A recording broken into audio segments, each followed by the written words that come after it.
Olá, uma ótima tarde a você. Começamos agora mais uma edição do Agricultura BR. Olá, uma boa tarde para você. Seja muito bem-vindo. Hoje é quarta-feira, 10 de janeiro. Acompanhe com a gente que vai ser destaque nesta edição. Destaque para a produção de milho em primeira safra no estado do Paraná. A redução deve alcançar quase 40%. Casos de ferrugem asiática da soja crescem 40% no Brasil em apenas uma semana. Temer sanciona o refis do Fundo Rural, nós vamos falar sobre esse assunto aqui, porque ele veta todos os descontos, as multas para o produtor rural que estava com dívida do Fundo Rural. E o clima seco no norte da Argentina segue atrasando as atividades de semeadura da nova safra de grãos. Mercado físico, mercado futuro, previsão do tempo. Começa agora o Agricultura BR.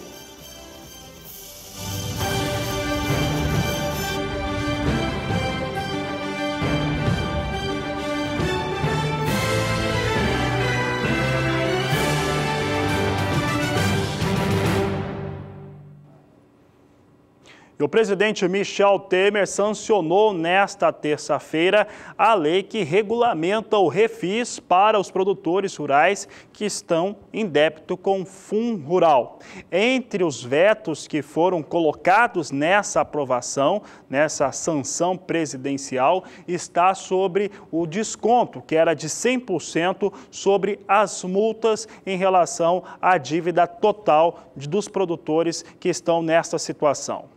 De acordo com o Palácio do Planalto, isso ocorre nesse dispositivo de veto por conta da situação não estar prevista no orçamento da União. Com isso, os produtores rurais vão ter o refis, mas não com aquele desconto que estava sendo colocado à disposição e que tantas vezes falamos sobre ele aqui no Agricultura BR. Ainda nessa edição, você vai ter outras informações a respeito do Fundo Rural.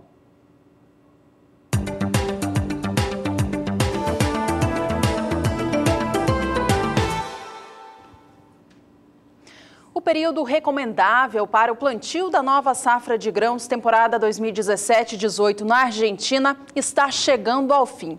Mas por lá ainda há um percentual significativo de área para ser plantada. Quem faz este alerta é a consultoria da Atagro. E ela comenta o seguinte, que como a Argentina é um dos maiores produtores de soja e de milho do mundo, por exemplo, o que acontece por lá pode repercutir em movimentos no mercado, como um movimento altista para a soja, por exemplo. De acordo com o último boletim de acompanhamento de safras divulgado na última quinta-feira pela Bolsa de Cereais de Buenos Aires, a área plantada com soja na Argentina até o dia 4 de janeiro alcançou 87,5% do total previsto. Isso representa um atraso anual de 4,7%. A região norte é a que está atrasando as atividades de plantio da soja no país. Por lá, a área semeada não chega nem a 30%. O norte argentino tem sofrido com baixa umidade nas últimas semanas, o que faz, portanto, com que esses trabalhos de semeadura em especial da soja seja empacado. A Bolsa de Cereais de Buenos Aires diz que não dispensa ainda a possibilidade de haver um recuo na expectativa de área plantada com soja no país neste novo ciclo. Seguimos falando sobre soja, cenário internacional em destaque no Agricultura BR. Eu lembro que nós estamos na semana de apresentação de importantes dados para a agricultura nacional e internacional, especialmente por conta do Departamento de Agricultura norte-americano, que nesta próxima sexta-feira divulga o relatório de oferta e demanda. Mais uma vez eu lembro que há uma expectativa inicial em relação aos operadores de mercado, que mais uma vez o organismo do governo daquele país reduza as estimativas de exportação dos Estados Unidos, o que pode vir mais uma vez a acontecer. Nesse cenário todo, temos demanda forte sobre soja no mundo todo, mas essa demanda vem para o Brasil e não sobre os Estados Unidos, e Chicago tem sentido isso e tem apresentado quedas diárias. São pequenos recuos, mas ainda assim vindo com queda. Observe que um pouco antes do Agricultura BR entrar no ar, nós tínhamos a posição de janeiro negociado a $9,53 por bushel, com queda de 0,5%. 0,26%. Março a $9,61 o bushel, recuo de 0,23%. Maio, $9,72 mais 50 o bushel, recuo de 0,20%, enquanto que a posição de julho vem com queda de 0,17%, com negócios a $9,82 por bushel neste momento. Portanto, soja vindo mais um dia com queda na Bolsa Norte-Americana.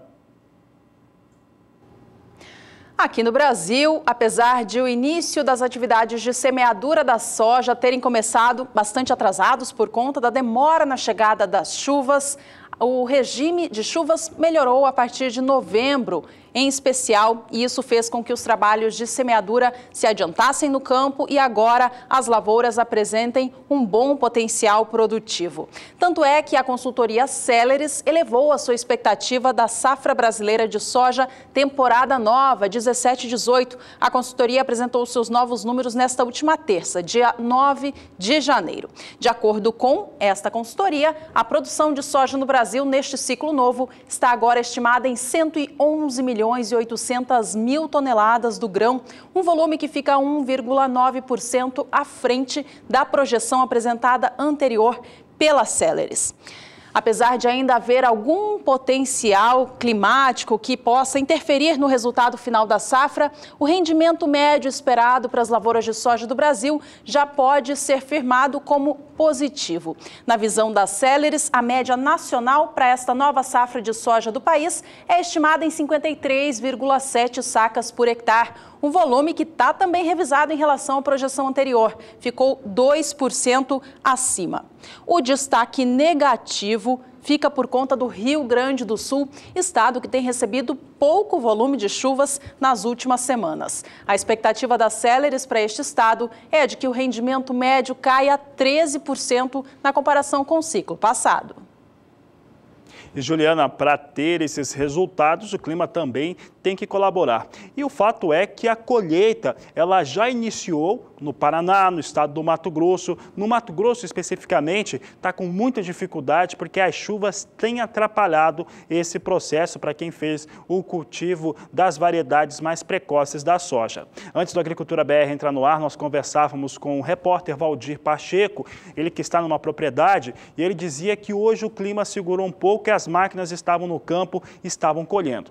Vamos saber agora com a Juliana Rezende como é que fica a previsão do tempo para esses produtores rurais que já têm condições da colheita da soja. Boa tarde, Juliana.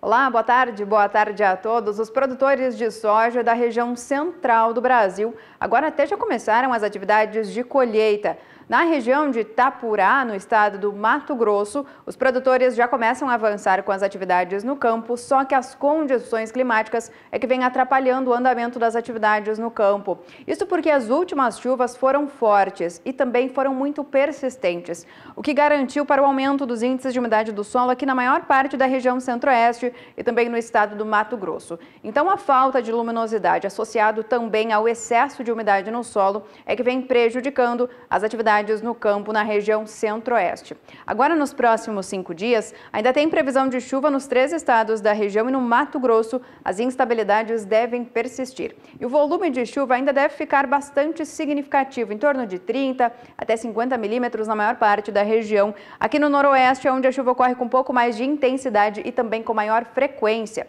No decorrer da segunda semana, entre os dias 16 até o dia 20 de janeiro, as instabilidades já começam a perder um pouco mais de intensidade. Apenas ainda segue chovendo com um pouco mais de intensidade aqui nessa faixa mais a oeste do estado do Mato Grosso e no noroeste é onde a chuva segue persistente e também com maior frequência. Aqui na faixa leste, previsão de pancadas mais fracas, o volume de água agora é mais baixo, de 5 até 15 milímetros. Ou seja, as pancadas ficam cada vez mais fracas e também isoladas. Durante o terceiro período, até o dia 25 do mês de janeiro, essa mesma condição deve persistir. Ou seja, chuva mais fraca na maior parte do estado do Mato Grosso, apenas aqui no noroeste é que a chuva ainda ocorre com um pouco mais de frequência. Então, ao longo das próximas semanas, o cenário se torna um pouco mais otimista para os produtores de soja, que já pretendem começar as atividades de colheita no campo, porque as instabilidades agora perdem bastante intensidade, o sol volta a aparecer por alguns momentos e o solo também deve perder um pouquinho mais de umidade, o que volta a favorecer, especialmente para que os produtores possam avançar com as atividades de colheita da soja. Daqui a pouco eu volto com mais previsão do tempo. Tá certo, Juliana. Olha, por aqui falamos a respeito dos dados do Departamento de Economia Rural da Secretaria de Agricultura do Estado do Paraná, que trouxe mais uma estimativa de produção para aquele estado. No caso da soja, a expectativa é um total de 19.280.000 toneladas a serem produzidas na temporada 2017-2018, uma queda de 3% quando comparada à safra anterior. Vamos aos números da soja do estado do Paraná. Você vê aqui os dados do DERAL, 17-18 deve chegar a 19.280.000, de acordo com o próprio órgão. A temporada anterior, 16-17, chegou a 19.900.000 toneladas, portanto, uma queda de 3% na estimativa de produção, de acordo com o DERAL. De acordo com o próprio organismo, o Departamento de Economia Rural do Estado do Paraná, a área ocupada com soja na temporada 17-18 é 4% superior à da 16-17 e deve chegar mesmo, ficar travada em 5.450.000 hectares. Veja aqui comigo como é que está essa divisão de área. 17-18, 5.450.000 hectares. Temporada anterior tinha 5.230.000 hectares. É uma queda, uma alta de 4% para a área de cultivo contra uma queda na estimativa de produção de 3%, Juliana, no estado do Paraná. Lembrando que o estado do Paraná é o que lidera também os casos de ferrugem asiática. É sim, Fabiano, o estado tem mais da metade dos casos de ferrugem no Brasil registrados até agora. Por conta dessa chuvarada toda que aconteceu em boa parte do país nas últimas semanas, os casos da doença nas lavouras de soja do país cresceram 40% em apenas uma semana. Saíram de 70 casos no dia 3 de janeiro para 99 casos registrados até agora, de acordo com o consórcio antiferrugem. É a umidade elevada pelo país, aliado às altas temperaturas, como as que vimos registradas nesta estação do verão, que favorecem o aparecimento da doença nas lavouras pelo país. O estado do Paraná, como você sabe, lidera esta lista, contabiliza até o momento 53 casos da doença. Rio Grande do Sul aparece em segundo lugar com 15 focos. Mato Grosso do Sul tem 9 focos de ferrugem asiática. Mato Grosso aparece com 6 casos em lavouras comerciais, assim como São Paulo. Minas Gerais tem 4 casos da doença. Santa Catarina aparece na sequência com 3 casos e Bahia, Goiás e Rondônia tem 1 caso cada.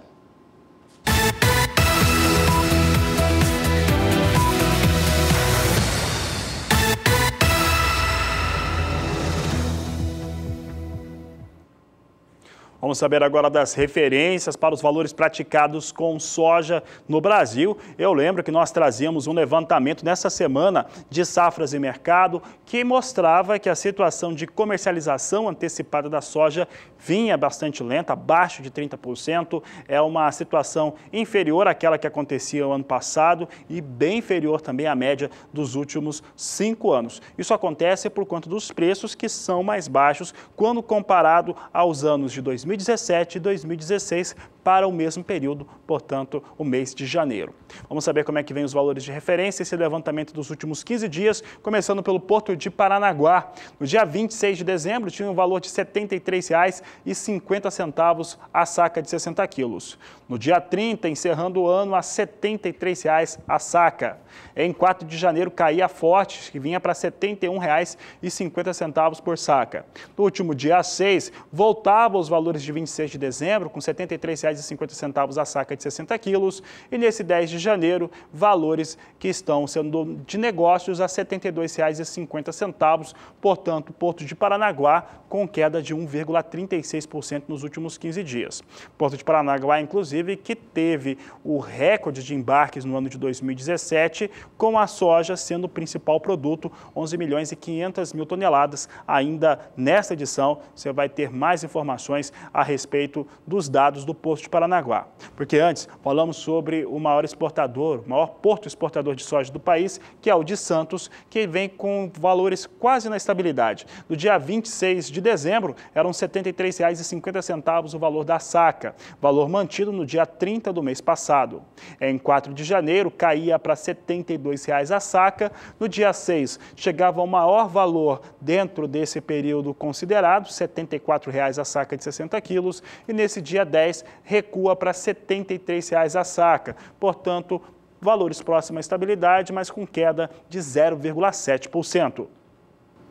E é hora de acompanhar a cotação do dólar no Brasil, a moeda que tanto influencia nos negócios com o agronegócio no país. De olho agora, então, no dólar comercial, neste momento, vindo em movimento de leve queda. A baixa de 0,03% em relação ao fechamento desta última terça, cotado agora a R$ 3,24 mais 6.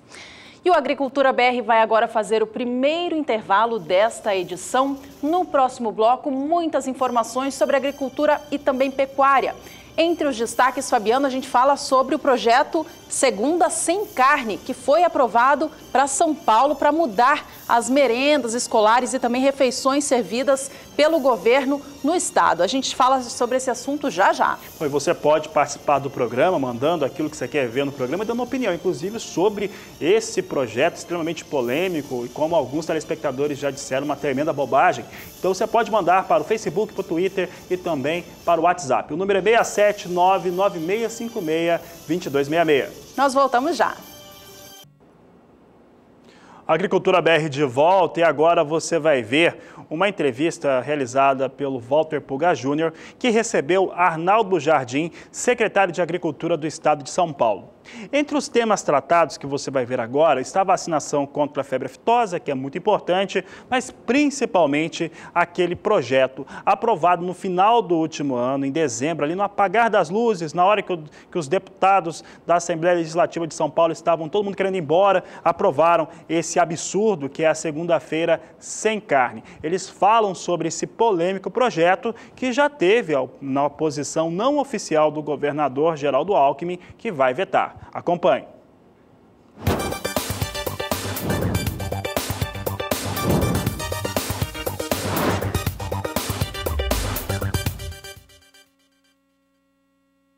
Secretário, muito obrigado por ter vindo participar do nosso programa aqui no Canal do Boi. Vamos começar falando do assunto que foi uma bomba no final do ano, que foi a aprovação de uma lei na Assembleia Legislativa de São Paulo, da segunda-feira sem carne, restringindo, né, e muito o consumo de carne em órgãos públicos. O senhor concordou com essa ideia? O senhor já deixou claro que o senhor discorda disso, não? Primeiro, Google, uma alegria muito grande poder estar com você aqui e participar do Canal do Boi. Uma alegria desejar a vocês todos um ótimo 2018. Estou muito animado para esse ano, viu, Hugo? Acho que vai ser um ano que o Brasil se consolida como o maior exportador de proteína animal do mundo. Nós vamos ter um avanço muito importante nos nossos bovinos e avançar também suínos e toda a área também avícola de uma forma muito importante. E nesse período que é de afirmação, que é de uma carne sustentável que se produz no Brasil, nós ficamos muito surpreendidos. Você, aqueles que nos ouvem, todas as pessoas, e os brasileiros de uma forma geral, que tem no consumo da carne uma fonte fundamental de proteína. Todos nós festejamos o fato do Brasil estar melhorando a saúde da sua população, o brasileiro está vivendo mais. Se deve a muitos fatores. E, sem dúvida, alimentar-se é fundamental para isso. E o brasileiro se alimenta bem. Quem de nós é capaz de falar de um caso de contaminação que teve de alguém por comida? Um dia até vai acontecer, e já aconteceu em outros momentos, mas são casos tão episódicos, tão localizados, que todos nós temos orgulho da carne e da alimentação saudável que tem no nosso país. Por isso que esse projeto recebeu a nossa perplexidade num primeiro momento. Segundo, um estudo fundamentado, para não ser só um momento de ficar assim, é uma bobagem, tá certo? Mas justificar. Primeiro, o projeto se apresentava como um projeto que faz com que as pessoas se alimentem melhor. E nós sabemos que se alimentar melhor não é abrir mão da proteína animal. A proteína animal é fundamental para o desenvolvimento das pessoas. Aliás, o projeto tem uma primeira contradição. porque ele teve até um momento de razoabilidade, quando ele diz o seguinte: olha, estão fora dessa suspensão os hospitais. Por que disseram isso? Porque sabem que se todos precisam, quem está no hospital precisa ainda mais de proteína. E deixaram esse relapso como uma revelação de saberem que aquilo que o projeto propunha seria uma coisa descabida. Então, primeiro, nós precisamos da proteína animal. Segundo, há casos de excesso, há casos de obesidade. Tem gente que come muita gordura? Sim, há risco disso. Nós temos no Brasil pessoas obesas, tá certo? Mas isso se responde não com proibição. Isso se responde com disciplina, com orientação, com hábitos corretos. E essa disciplina e orientação não pode ser uma imposição do Estado. Aí a terceira pessoa. O Estado não pode dizer o que você vai comer, não pode determinar ou impedir que uma pessoa não coma chocolate, tá certo? As pessoas devem ser estimuladas a ter hábitos, devem ter informação, mas nós somos defensores do livre-arbítrio das pessoas. Então o Estado vai escolher o seu prato, daqui a pouco vai fazer o cardápio da sua casa, não tem cabimento também desse ponto de vista. E o quarto argumento, então eu falei do alimento saudável, eu falei da importância da proteína, eu falei de que o Estado não pode ditar essas regras, e o quarto fundamental é o que essa cadeia significa em termos de geração de emprego, em termos de criação de oportunidades, de renda para o nosso país. Portanto, qualquer iniciativa que significasse cercear isso, significasse limitar isso, seria descabida. Compreendeu isso o governador Geraldo Alckmin, que após receber tudo isso, pesar na sua decisão, já optou e ele vai vetar esse projeto. Ainda há um prazo para que a Assembleia envie esse projeto aprovado para o governador. Isso deve ocorrer agora na retomada do trabalho legislativo? Exatamente isso. O projeto foi votado bem na véspera do período natalino. A Assembleia ainda não fez aquilo que se chama o autógrafo do presidente. Então, concluído o processo lá, o presidente envia ao Executivo. E aí o governador ausculta todos os setores do governo e toma a sua decisão. Mas o governador já nos ouviu. O governador, incontinentemente, pela importância que teve, não esperou a formalidade do envio. Ele já buscou se informar com especialistas, conosco da secretaria, ouviu o setor produtivo também e já formou a sua convicção. Então é agora ter a parte da formalização. Mas está decidido. O governador veta esse projeto, porque ele não faz com que as pessoas se alimentem de uma forma mais saudável, ele veta porque ele sabe que a proteína é muito importante, ele veta porque ele sabe que no Brasil se produz carne de uma forma sustentável e ele veta porque ele sabe que essa cadeia, a cadeia da bovinocultura, a cadeia da proteína animal é muito importante para o nosso país. Agora, secretária, vamos falar do avanço do trabalho do governo do Estado. No caso da bovinocultura, o senhor lembrava agora há pouco, antes desta entrevista, que nós atingimos aí a sanidade quando se fala de febre aftosa. Em São Paulo, a vacinação foi recorde. Que notícia boa o senhor tem quando falamos de vacinação contra a aftosa? Duas boas notícias. Primeiro, aquela que é histórica, que nós agora estamos completando 20 anos sem incidência da febre aftosa. E nós queremos continuar para sempre desse jeito. Mas o preço é a eterna vigilância. Então, a boa notícia é que não temos. A segunda boa notícia é que nós aqui em São Paulo, e no Brasil de uma forma geral, mas aqui batemos o recorde. Chegamos a 99,7% de cobertura de vacinação. Portanto, o nosso produtor disse sim, responde aos nossos apelos. Nós finalizamos, aquele que está distraído ou que acabou perdendo prazo, nós vamos atrás para que o elo mais fraco não comprometa a corrente. No caso da sanidade, no caso da vigilância sanitária, no caso de cuidar de pragas para vegetais, de doenças para animais, qual é a medida da sua capacidade de resistência? O elo mais fraco. Se você tem 200 granjas que têm cuidado da sanidade avícola, tá certo? E uma não faz a lição de casa, pode ser por ali que entra a influenza aviária, que entra o vírus. Então, o mais fraco compromete. Então, você não pode deixar que uma pessoa que não se comporte mal, um produtor distraído, desorganizado, ele comprometa a cadeia. Então, nós temos que fiscalizar. Mas foi ótimo, 99,7%. Terceira notícia, falei que eram duas, vou acrescentar então a terceira. Nós estamos começando os procedimentos para que a gente possa, dentro de um prazo, ficar livre de vacinação. Não só livre da fitose, mas livre da vacinação. Estamos participando de um projeto nacional que tem sido conosco discutido, o Conselho Nacional de Pecuária de Corte, o Ministério da Agricultura também. Estamos gradativamente caminhando para também não termos mais que vacinar com as medidas que serão tomadas de cuidado sanitário. Bom, eu agradeço a entrevista do secretário de Agricultura de São Paulo, Arnaldo Jardim, homem já conhecido na política nacional e muito conhecido em São Paulo, que tem também vamos dizer assim, amplo conhecimento do agronegócio brasileiro e do agronegócio de São Paulo. Agradeço mais uma vez a sua participação aqui. Vamos encerrando esta entrevista.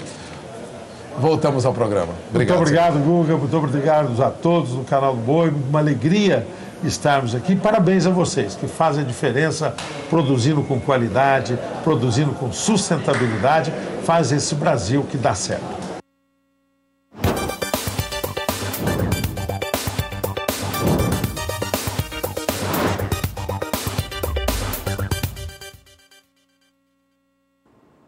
Dá um certo alívio. Por aqui vamos falar a respeito do FUNRURAL, porque o presidente Michel Temer sancionou nesta última terça-feira o projeto de lei que coloca essa situação do refis do FUNRURAL para os produtores. Entretanto, ele vetou diversas situações que tinham sido indicadas pelo Ministério da Fazenda. Entre elas, o desconto de 100% sobre as multas. Sobre este caso e também as expectativas que tinham em torno daquilo que viria a acontecer nesta terça-feira, a deputada federal pelo Mato Grosso do Sul, Tereza Cristina Corrêa da Costa, falou sobre o assunto. A renegociação do FUNRURAL demorou mais de meio ano e entrou pelo recesso do Congresso Nacional. Ruralistas e a equipe econômica tiveram posições divergentes. O caminho foi muito longo. Depois de uma longa negociação, o texto final deve ser publicado no Diário Oficial da União nesta quarta-feira. A única certeza é que vão ter vetos. Da espinha dorsal da lei do FUNRURAL, o que está preservado e o que a senhora acha que pode não ser preservado? Eu acho que quase tudo. Eu acho que esse é o único ponto do produtor rural, é o único ponto que ficou, quer dizer, ganha-se de um lado, mas não se ganhou tudo, não ganhamos 100%, ganhamos 50%, 60%. O ideal era que se mantenha o 100% dos juros e o 100% da não cobrança também das multas, né? Porque a multa representa um percentual significativo no bolo das contas aí que virão.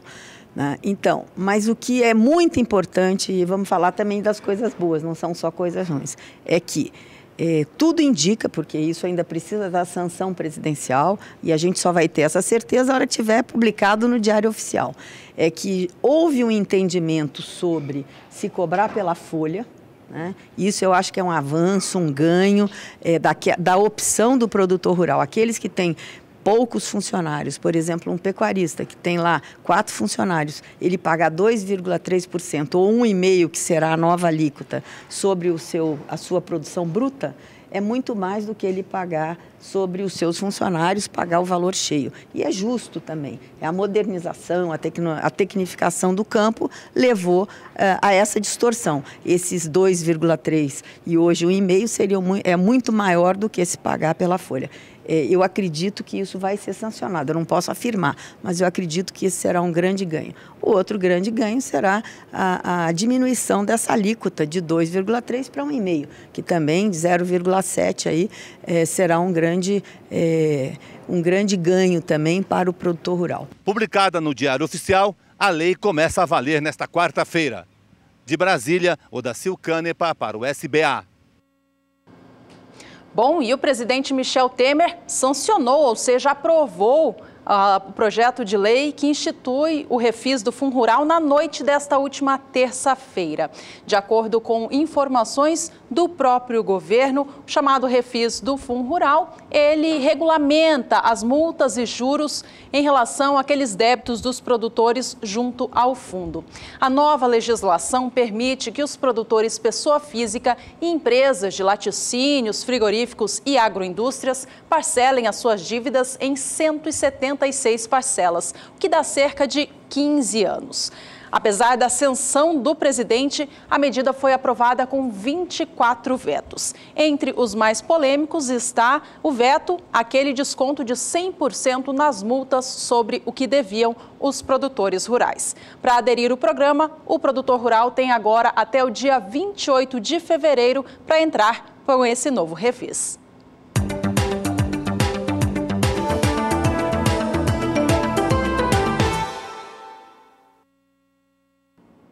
Por aqui, a Agricultura BR fala do início do plantio do milho de segunda safra no estado do Paraná.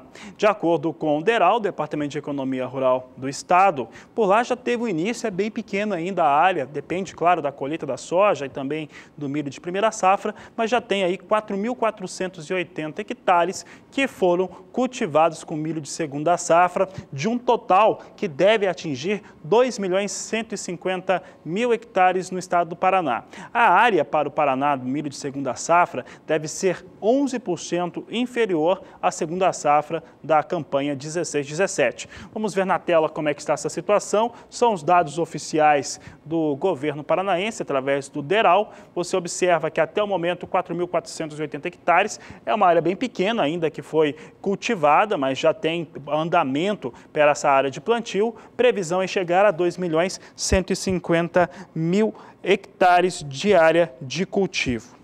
Essa área de cultivo, 2.150.000 hectares para a segunda safra de milho no Paraná, ela fica bem abaixo daquilo que acontecia na safra passada. A safra passada chegou próximo a 2.500.000 hectares, é o que você acompanha comigo agora. Esse aqui é um fator que mostra claramente, né, o que vem acontecendo no país inteiro em torno dos valores praticados com milho. Tem essa desaceleração por parte do produtor rural, no caso do Paraná, tem uma redução na área de cultivo.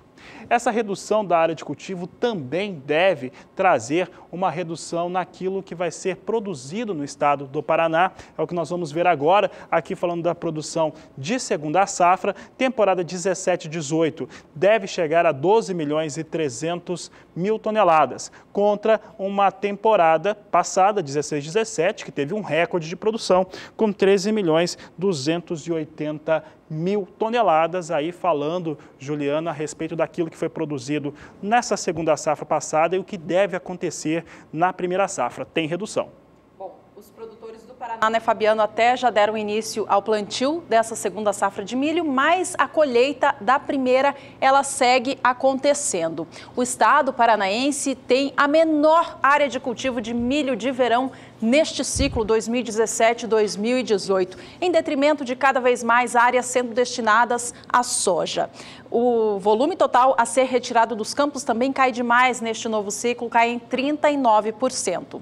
De acordo com o DERAL, Departamento de Economia Rural do Estado, a área é estimada em 335.670 hectares. O volume projetado é de 3 milhões de toneladas.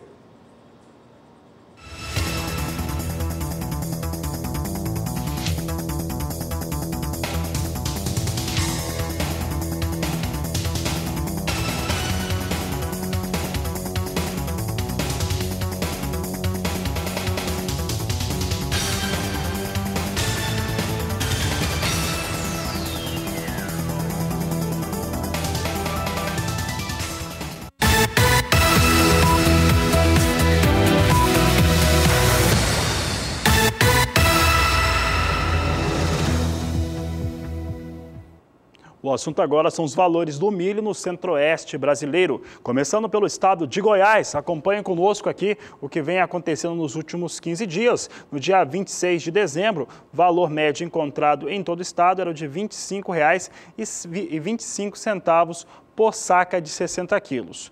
O valor no dia 2 de janeiro, primeiro dia útil do ano, eram de R$ 25,25, mantinha esse valor. No dia 4 também tinha manutenção. Já no dia 5 chegou a R$ 25,50, mantém esse valor nesse dia 10 a R$ 25,50, portanto alta de 0,98% nos últimos 15 dias para a saca de 60 quilos do milho em Goiás. No estado do Mato Grosso, o que houve nessas últimas 2 semanas foi de total estabilidade no preço da saca. O valor médio estadual ficou em R$ 19,25, considerando o período do dia 26 de dezembro de 2017 até esta quarta, dia 10 de janeiro.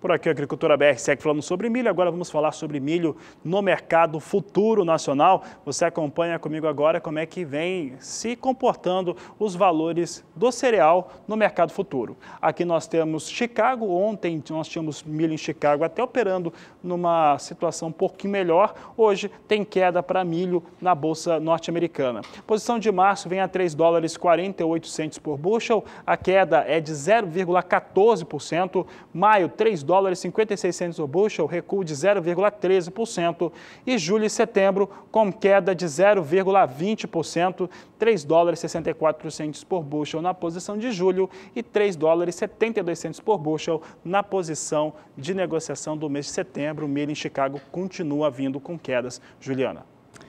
E a gente vai fazer mais um rápido intervalo. Fique com a gente, ainda nesta edição tem informações sobre as lavouras de feijão do Paraná, que sofreram muito com excesso de umidade dos últimos dias. Ainda hoje vamos falar de uma nova marca do grupo BRF, que vai colocar produtos similares às marcas tradicionais, Perdigão e Sadia, mas com preços mais baixos. Estamos de volta e agora para trazer o quadro com a participação do telespectador, que é o Agricultura BR Responde.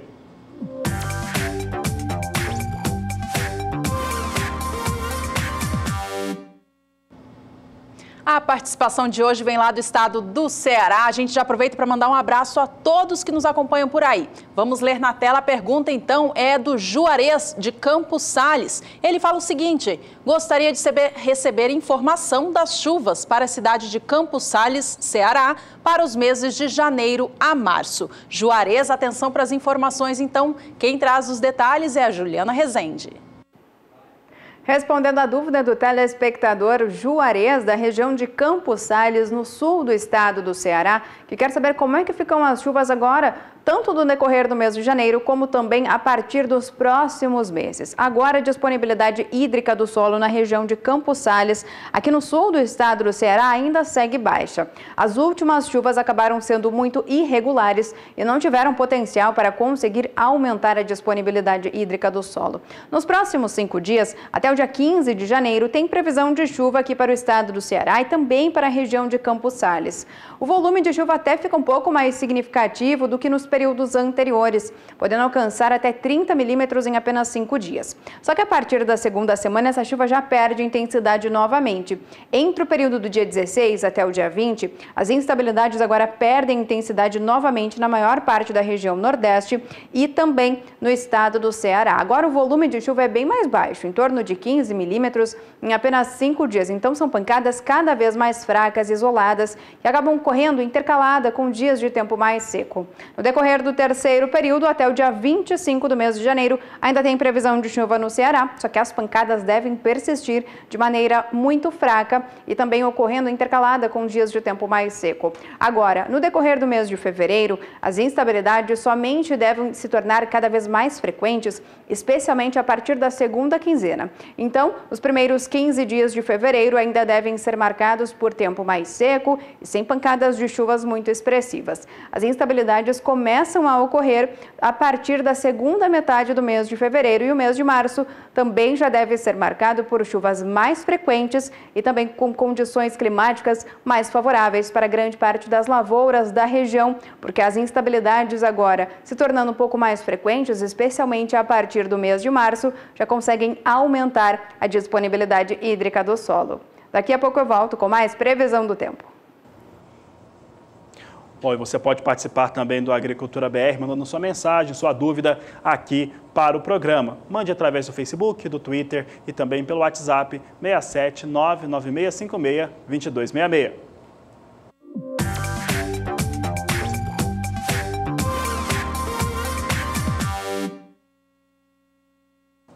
Vamos agora às informações de mercado para o café. Os valores do café arábica aqui no Brasil, que vinham registrando pequenos ganhos nos últimos dias, tiveram um dia de queda nesta última terça-feira.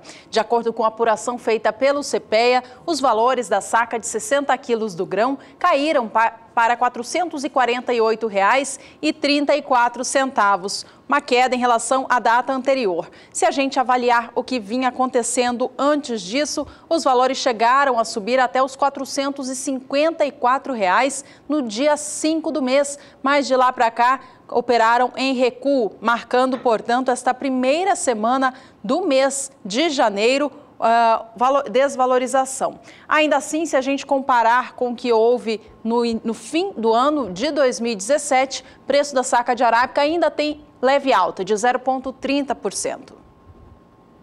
Por aqui vamos saber como é que vão os negócios com café arábica negociado na Bolsa de Nova York. Acompanhem conosco então posições com mais um dia de queda. A queda é forte em relação ao café. Nós temos trazido regularmente, diariamente aqui, quedas para os negócios com café arábica. Hoje não é diferente.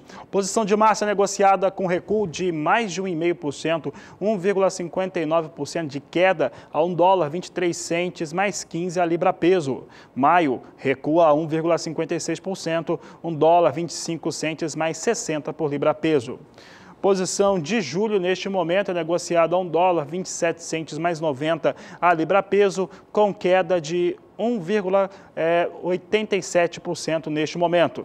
E setembro, negócios a $1,30 mais 25 por libra peso, a queda é de 1,83%, então queda bastante, 1,53%, queda bastante expressiva para os negócios com café negociado na Bolsa de Nova York por mais um dia consecutivo.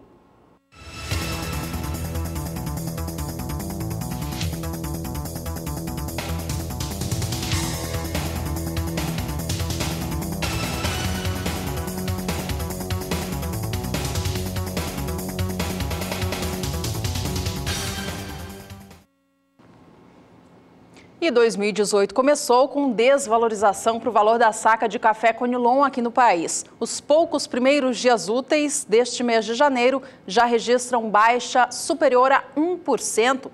De acordo com a apuração feita pelo CPEA, que toma como base o valor da saca no estado do Espírito Santo, o valor da saca do Conilon tipo 6, peneira 13 e acima, fechou nesta última terça, dia 9, a R$ 351,90. As chuvas que têm ocorrido sobre o Espírito Santo, maior produtor nacional desta variedade, contribuem para o mercado acreditar em uma safra positiva em 2018, que faz com que os preços caiam.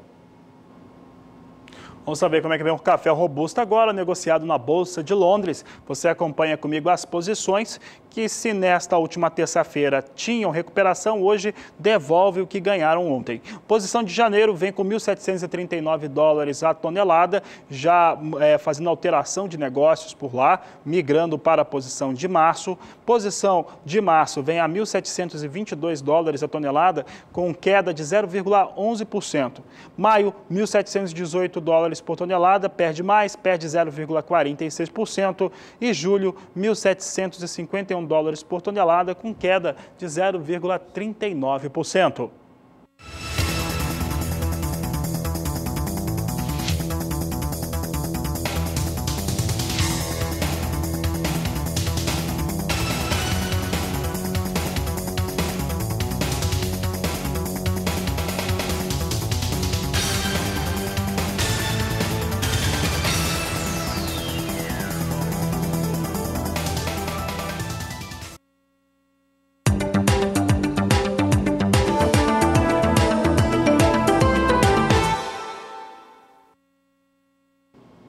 A gente fala agora um pouquinho sobre o mercado da citricultura nacional. Valor da caixa de laranja, tomando como base a região produtora de São Paulo, a maior do país. Vamos na tela então acompanhar como foram os valores praticados nestes últimos dias. A laranja indústria, que é aquela que o produtor negocia às indústrias da fruta, tiveram desvalorização no acumulado deste mês de janeiro, na comparação com o fechamento do ano de 2017. Há um recuo de 0,97% se a gente comparar o valor atual de R$ 18,45 com o fechamento do ano passado. Mas aos poucos a gente vê que o preço da caixa da laranja indústria vem recuperando dia após dia. Vamos acompanhar agora o preço da laranja in natura, que é aquela que o produtor negocia diretamente ao mercado atacadista. Esta vem registrando alguma oscilação positiva nos últimos dias. Nesta última terça, dia 9 de janeiro, preço da caixa fechou em R$ 19,71. No caso da laranja pera in natura, há uma alta acumulada neste início de ano. Ela é de 3,30%. Vamos saber agora como é que vem os negócios com o suco de laranja na Bolsa de Nova York, referência internacional para os negócios. Vem com queda, nós temos queda superior a 0,5% no dia de hoje, negócios a partir da posição de março. Posição de março é negociada a $1,35 mais 70 a libra-peso, queda de 0,54%.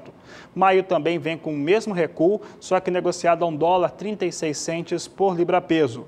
E a posição de julho vem com negócios a $1,36 mais 25 a libra-peso, perdendo mais, caindo 0,94% neste momento. E a gente vai para mais um rápido intervalo comercial. Ainda nesta edição, mais notícias sobre fruticultura e também o andamento da safra de feijão no Paraná. E ainda hoje voltamos a falar do mercado da soja. Fique conosco. E a BRF vai começar neste mês o trabalho de venda da sua nova marca, uma nova linha. Este é o assunto do quadro Agroações.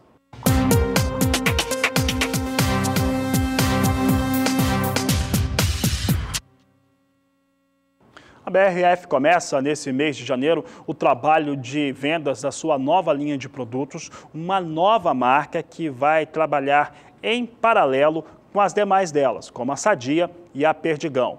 A nova marca chama-se Quideli e ela vem para atender um público que está disposto a pagar menos por os seus produtos.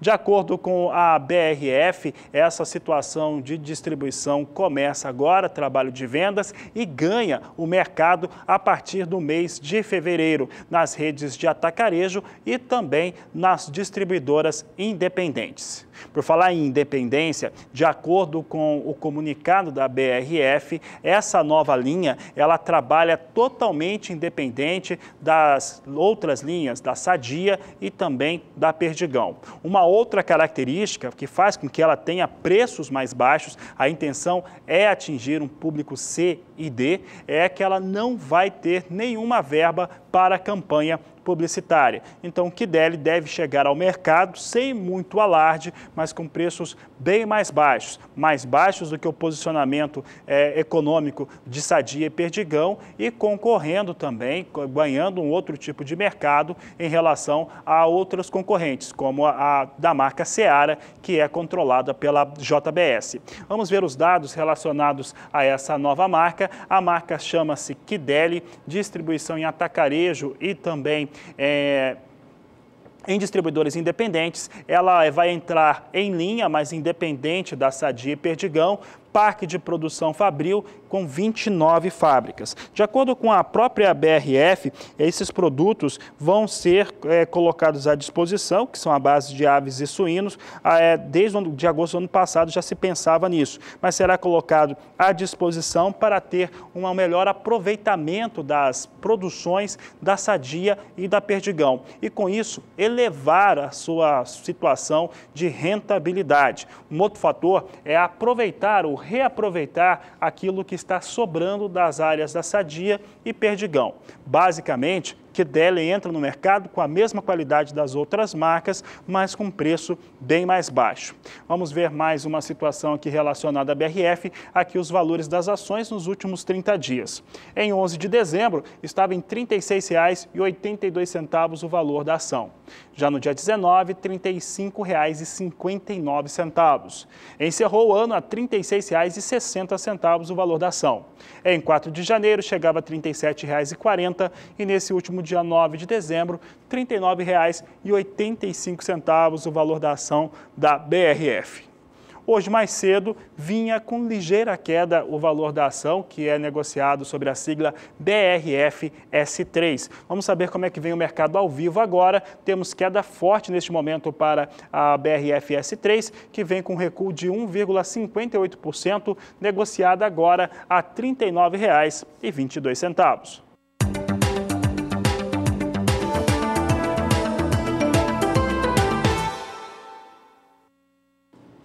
Mercado do algodão é o nosso destaque de agora. Este mês de janeiro começou com forte elevação para a cotação da libra-peso da fibra. O valor no estado de São Paulo subiu 5 centavos por libra-peso da última quarta-feira até a data atual. A gente acompanha na tela agora a apuração do CPEA. Veja que no dia 3 de janeiro, na última quarta, cotação do algodão era de R$ 2,70 mais 73 por libra-peso. De lá para cá, veio registrando ganhos diários. Nesta última terça, dia 9 de janeiro, o valor fechou em R$ 2,75 mais 64, o que já indica uma alta de 3,44% nestes primeiros dias do ano. A gente acompanha agora mais informações para o produtor de algodão. Vamos saber dos destaques do clima com a Juliana Rezende. Os produtores de algodão seguem avançando com as atividades no campo e o plantio das lavouras, especialmente agora no estado do Mato Grosso e também na Bahia. As últimas chuvas na região central do Brasil vêm prejudicando esse andamento das atividades no campo, porque o solo também segue extremamente úmido, aqui no estado do Mato Grosso principalmente. Agora, na Bahia, a condição ainda segue mais favorável para o andamento do plantio das lavouras. No decorrer dos próximos 5 dias, ainda tem previsão de chuva persistente aqui no estado do Mato Grosso. Na Bahia também tem previsão de chuva, só que o volume é baixo na Bahia. Então, por conta disso, essas instabilidades não devem atrapalhar o avanço nas atividades no campo. No decorrer da segunda semana, até o dia 20 de janeiro, as instabilidades agora no Mato Grosso perdem um pouquinho mais de intensidade. Na Bahia também, só que na Bahia o tempo firme até volta a predominar. As pancadas se tornam cada vez mais fracas. Agora, durante o terceiro período, mais para o final do mês de janeiro, as instabilidades aqui na região central do Brasil seguem de maneira menos expressivas. Então, ou seja, as pancadas se tornam mais fracas, ocorre até períodos de tempo mais seco e essas pancadas se tornam cada vez mais isoladas, ocorrendo especialmente no finalzinho dos dias. Agora, na Bahia também tem previsão de chuva abrangente, só que as pancadas ainda devem persistir de maneira muito fraca. Ou seja, então, ao longo das próximas semanas, como as instabilidades perdem cada vez mais intensidade, tanto no estado do Mato Grosso, como também na Bahia, essas condições acabam por favorecer os produtores de algodão que seguem avançando com as atividades de plantio. Daqui a pouco eu volto com mais previsão do tempo. Algodão que tem uma indicação de plantio maior no Brasil e vem nesta quarta-feira em alta na Bolsa de Nova York. Vamos saber como é que vem os negócios agora. Algodão no mercado futuro, posição de março é negociada com elevação de 0,74% a 78 centes de dólar, mais 94 por libra-peso. Posição de maio também alta, 0,71%, vindo a 79 centes de dólar, mais 30 libra-peso, enquanto que julho vem a 79 centes de dólar, mais 67 a libra-peso, com alta de 0,80%. Mercado está em trabalho, a posição de mais curto prazo já está com alta de quase 1% neste momento.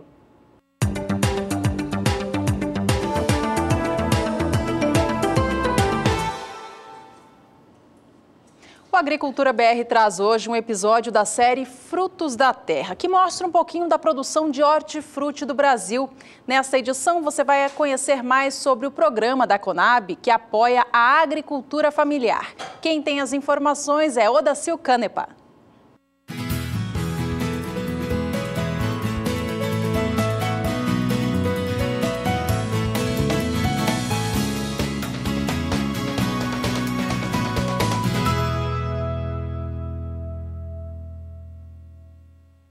No último levantamento anunciado pela Conab, as hortaliças tiveram maior variação de preço nos meses de outubro e novembro. A batata teve aumento nas regiões sul e centro-oeste do país, com destaque para os preços em São Paulo e Rio de Janeiro, que subiram mais de 50%. As frutas, no último levantamento, tiveram preços estáveis. O mamão, que tinha um aumento de preços em setembro, agora está 44% mais barato. Além do acompanhamento de preço, a Conab tem outros programas para dar suporte à produção de frutas e verduras no país.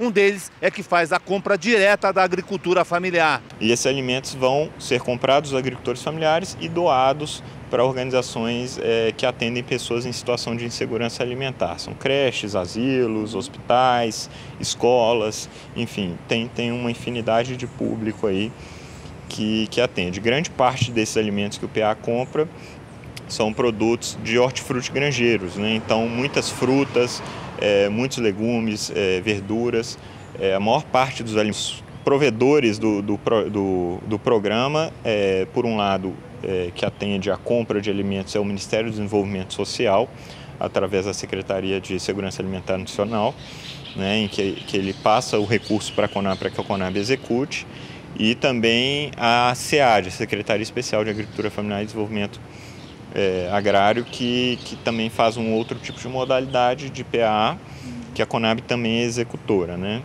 Então, o programa tem uma série de modalidades a se executar, desde formação de estoque, aquisição de produtos, intervenção em mercado, enfim, são 6 modalidades ao total, das quais a maioria a Conab executa com bastante propriedade.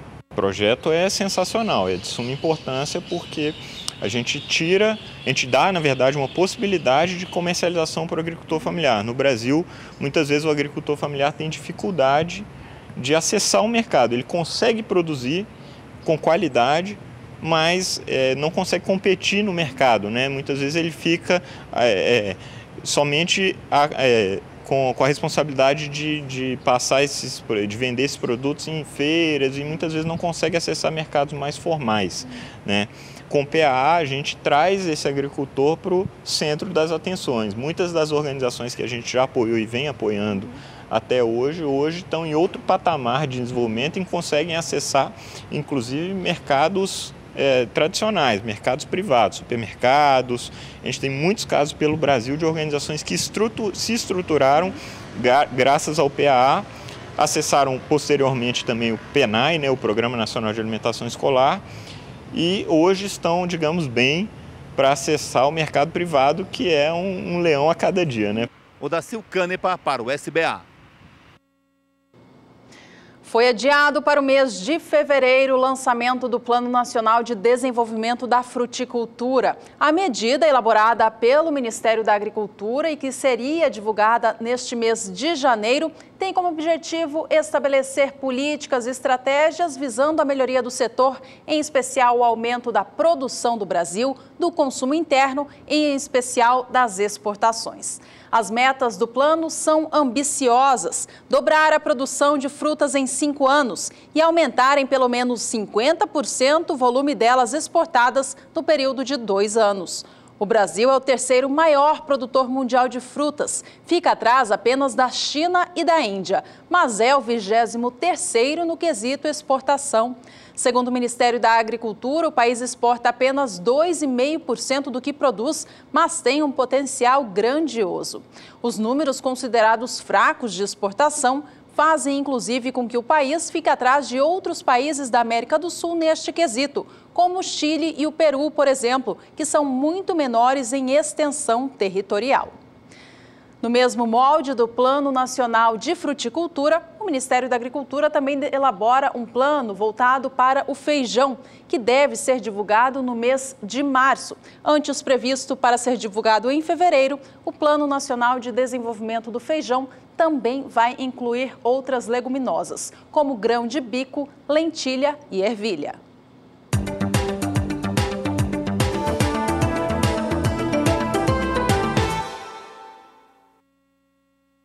E a primeira safra de feijão está em fase de colheita em boa parte do país. No Paraná, maior produtor nacional do grão e que responde por cerca de 1/5 de tudo aquilo que o Brasil retira dos campos, a situação não é positiva. Choveu muito no estado paranaense nas últimas semanas, o que trouxe prejuízos para as lavouras de feijão de primeira safra, que estavam na fase final de maturação dos grãos e também atividades de colheita.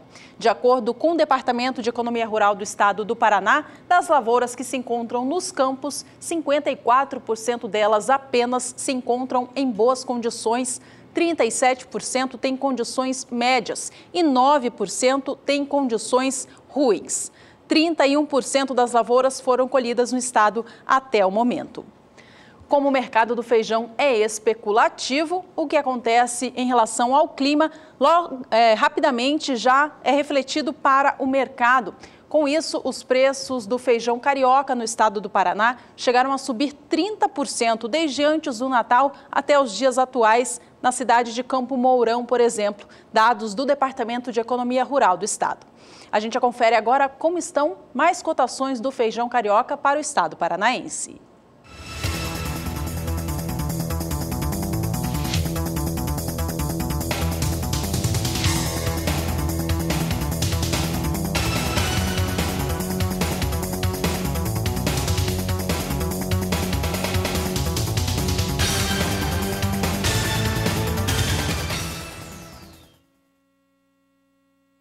Vamos para mais um intervalo. No próximo bloco tem informações sobre sistemas de integração lavoura, pecuária e floresta.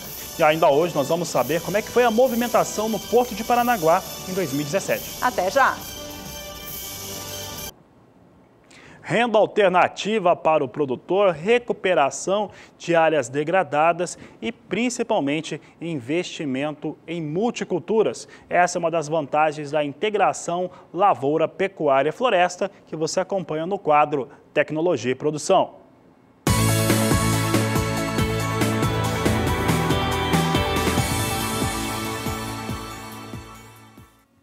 A partir de 2010, áreas com sistemas de integração cresceram no Brasil. A modalidade permite a eficiência do uso da terra em um mesmo local. Há possibilidade de se ter produção de grãos, fibras, madeira, energia, leite ou carne com plantios em rotação, consorciação ou sucessão. Segundo um levantamento de 2016, o Brasil tinha em torno de 11 milhões e 500 mil hectares com sistemas de integração, aí considerando todos os modelos de sistemas. Destes, a ILP era que mais era utilizada, em torno de 84% dessas áreas. E já no Mato Grosso do Sul, é o estado com mais sistemas de integração, com mais de 2 milhões de hectares sendo utilizados com alguma modalidade de integração. De acordo com este pesquisador da Embrapa, quando o produtor, por exemplo, pretende iniciar o sistema ILPF, Integração Lavoura, Pecuária Floresta, na propriedade, é preciso que se procure um responsável técnico, que no caso é um engenheiro agrônomo ou florestal. Toda a questão de solo, adubação e espaçamento entre as árvores, é ele o profissional indicado a orientar. O foco principal da fazenda deve ser levado em consideração. Se a minha propriedade tem um foco maior na produção de madeira, eu vou utilizar um arranjo, um maior número de linhas de árvore que favoreça a produção de madeira. Caso contrário, a minha propriedade tem um foco principal na produção de carne. Então, eu vou priorizar a minha pastagem, vou utilizar linhas simples, um espaçamento mais amplo. Hoje o que a gente tem visto é que espaçamentos próximos a entre 25 e 30 metros têm dado resultados melhores, tanto para a forrageira quanto para a pecuária, no caso, em detrimento das árvores. Você tem um número menor de árvores, só que elas vão crescer bem e você não perde tanta produtividade com a sua forrageira. Os sistemas integrados têm crescido ao longo dos anos. Mesmo assim, ainda existem gargalos a serem rompidos. Antes de implantar, por exemplo, o F da floresta dentro da propriedade rural, é necessário que o produtor faça antes uma análise de mercado. O eucalipto, no caso, a árvore, como ela tem um ciclo mais longo, essa análise é um pouquinho mais complicada, porque você tem que projetar um cenário para 12 anos, 15 anos, até você obter essas árvores com diâmetro suficiente para ser abatida. Porque pensando em árvores dentro da ou silvopastoril ou integração lavoura-pecuária-floresta como um todo, nós temos que pensar que essas árvores serão utilizadas para tora, produção de tora, que vai ser utilizada em serraria, que tem um valor agregado maior. Mesmo com a retração da crise econômica, o cenário da madeira para a serraria é otimista, com projeções de melhora dos preços. Assim como os maquinários utilizados, a logística com a madeira é fator que deve ser pensado antes de iniciar o plantio. É sempre interessante ele fazer uma análise, principalmente se ele está numa região onde haverá uma demanda dessa madeira, porque muitas vezes o lucro fica por conta do transporte. Então, se ele tiver na sua região serrarias e uma demanda maior por essa madeira, aí já fica mais fácil de viabilizar o plantio dessas árvores. Kaile Rodrigues para o SBA. E é hora de mais uma previsão do tempo por aqui. Atenção, produtores da região do Cealba, Sergipe, Alagoas e Bahia. Acompanhe como fica o clima por aí nos próximos dias nesta que está sendo reconhecida como a mais nova fronteira agrícola do país. A fronteira agrícola conhecida como Cealba, que se estende entre Sergipe, Alagoas até a faixa nordeste da Bahia, é uma das principais áreas produtoras de cana-de-açúcar. Agora, os produtores atualmente ainda seguem em fase de colheita. Então, as instabilidades, ainda que de maneira mais fraca, nessas regiões, ainda acabam favorecendo o andamento das atividades no campo. Agora, a disponibilidade hídrica do solo segue baixa, desde Sergipe, Alagoas, até a faixa nordeste da Bahia. Os índices ficam em torno de 20% até 30%, podendo até baixar até 10% nessas regiões.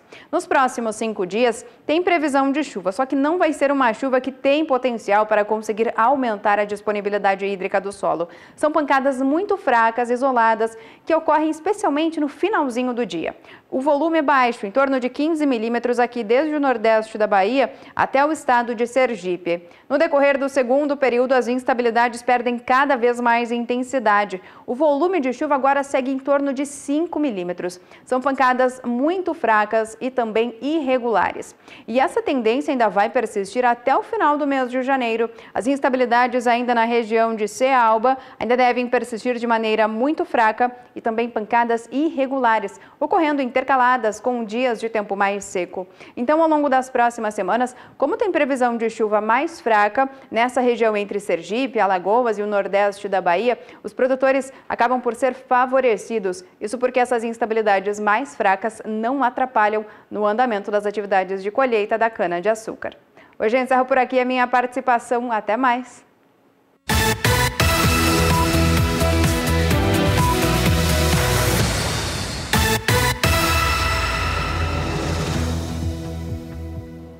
Atenção para o preço da soja em 2 importantes estados produtores do país, Bahia e Maranhão. A gente acompanha o que houve nos últimos 15 dias para o estado baiano. Há um recuo observado de 3,18%. Veja que no dia 22 de dezembro, o valor médio da saca da soja na Bahia era de R$ 62,75.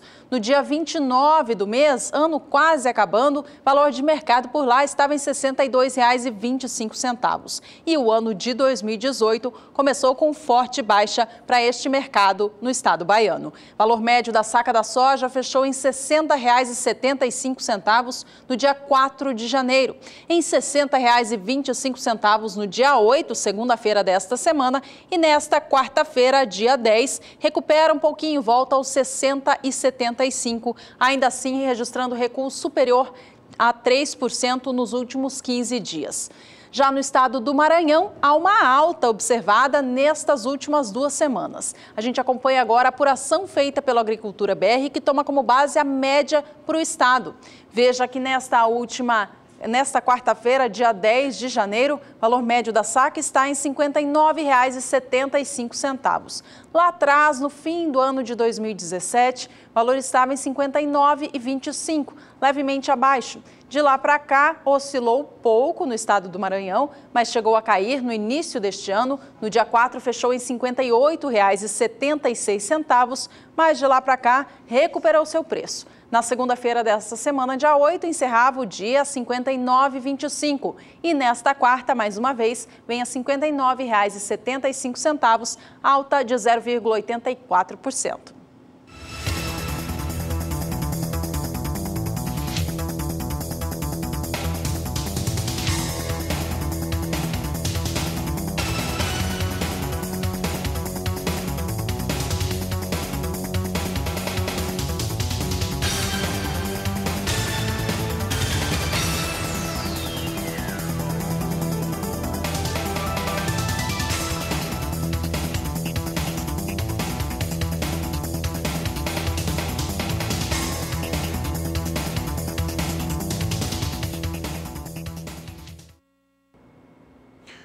E o Porto de Paranaguá fechou o ano de 2017 com a maior movimentação de cargas de sua história. Foram 51 milhões e 500 mil toneladas movimentadas em Paranaguá. Esse volume é 11% superior àquilo que era considerado o recorde até então, que aconteceu no ano de 2013. E antes de eu mostrar os dados, os números, eu já adianto que a maior parte, a parte mais determinante desse aumento, desse recorde nas exportações por Paranaguá, vieram por conta da soja. Mas não foi só a soja, não. Antes, vamos ver, então, o comparativo do ano de 2017. 51 milhões e 500 mil toneladas foram movimentadas no ano passado. É um número que fica 14,2% acima das 45 milhões e 100 mil toneladas que foram movimentadas em 2016. Mas, principalmente, fica 11% acima do recorde registrado em 2013, até então, de 46 milhões e 100 mil toneladas. O crescimento foi bem acima da média brasileira. Enquanto as exportações do Brasil tiveram crescimento médio de 7,2%, o crescimento em relação àquilo que foi exportado pelo Porto de Paranaguá, como você sabe, chegou a 11%. E é claro que quando falamos de exportação pelos portos brasileiros, estamos falando de produtos do agronegócio. É claro que soja é a grande vedete. Foram 68 milhões 150 mil toneladas embarcadas de soja no ano passado e soja, já adianto, foi o principal produto exportado por Paranaguá. Mas não foi apenas a soja. Teve também destaque para o açúcar e também outros produtos. É o que a Agricultura BR mostra a partir de agora, a listagem dos principais produtos que ocuparam esses 51 milhões e 500 mil toneladas que deixaram o país via Paranaguá. A soja é o principal produto. Foram exportados 11 milhões 500 mil toneladas de soja. Tem um destaque aqui também para produtos que já são industrializados, como máquinas e também peças de reposição que foram exportadas via Porto de Paranaguá, que tem valor agregado. Chegou a 9 milhões e 500 mil toneladas desse tipo de produtos. Na terceira posição aqui você vê outro produto ligado ao agronegócio nacional, que são os fertilizantes, mas apesar de ser um produto também industrializado, 8 milhões e 800 mil toneladas foram exportadas. Aqui nós temos também um destaque para o açúcar. O açúcar teve uma situação total de exportação via Paranaguá de 4 milhões e 800 mil toneladas, enquanto que petróleo foram 4 milhões e 700 mil toneladas que deixaram o Porto de Paranaguá. Aqui são apenas os 5 principais produtos que fizeram com que se chegasse a esse recorde de exportação de 51 milhões e 500 mil toneladas pelo Porto de Paranaguá, mas traz ali também principalmente destaque para esses produtos do agronegócio nacional, como soja e também açúcar, que foram os principais, principalmente a soja, responsáveis por essa exportação recorde no ano passado.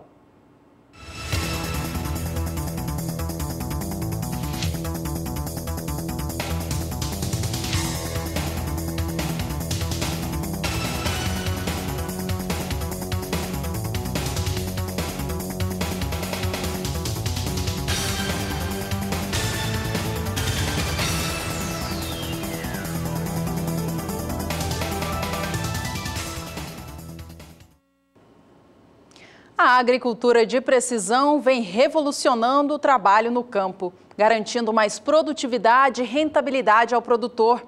Em Sidrolândia, no Mato Grosso do Sul, tem produtor que não abre mão desta tecnologia.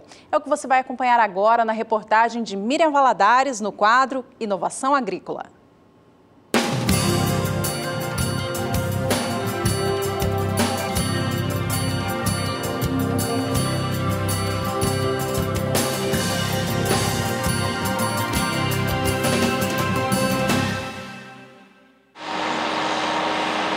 Aqui no Mato Grosso do Sul, as tecnologias são adotadas em grande parte das propriedades rurais.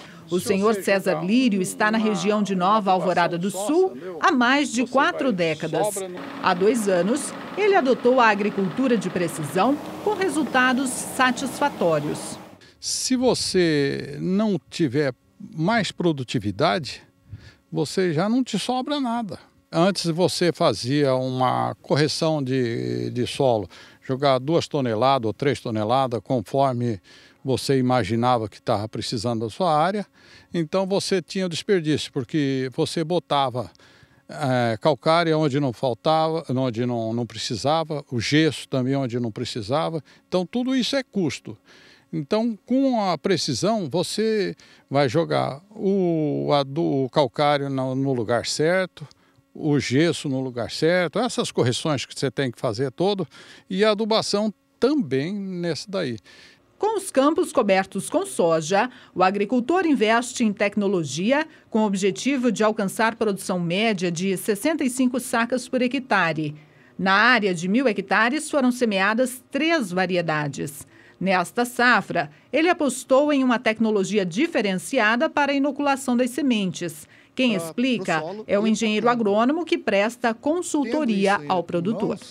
Nós usamos as tecnologias de soja intacta, que já confere uma produtividade maior, geralmente, né, com relação a outros materiais.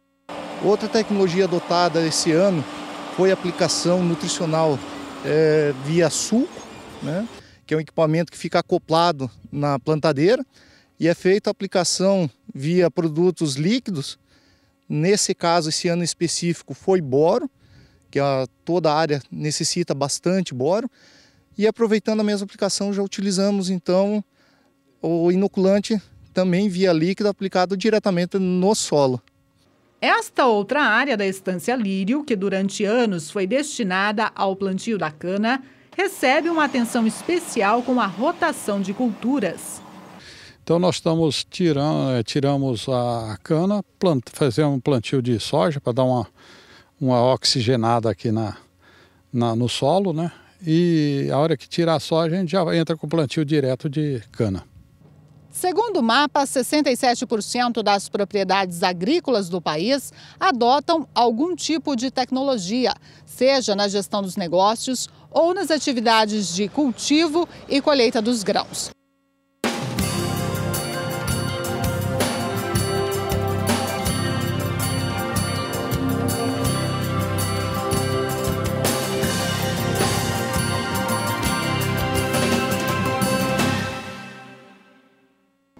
Inovação agrícola você vê no Agricultura BR e vê também os negócios com soja em Chicago. Vamos trazer o mercado ao vivo agora, Juliana. Soja que vinha perdendo na abertura desta edição, agora continua perdendo mais, inclusive. Posição de janeiro é negociado na mínima do dia, $9,50 o bushel, queda de 0,60. Março, $9,56 o bushel, queda de 0,75. Maio, 9,67, recuo de 0,69.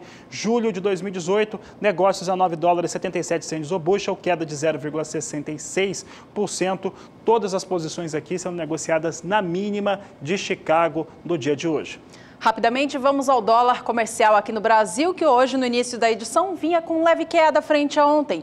Neste momento, o dólar muda o rumo dos negócios, mas movimenta-se muito pouco para o dia de hoje.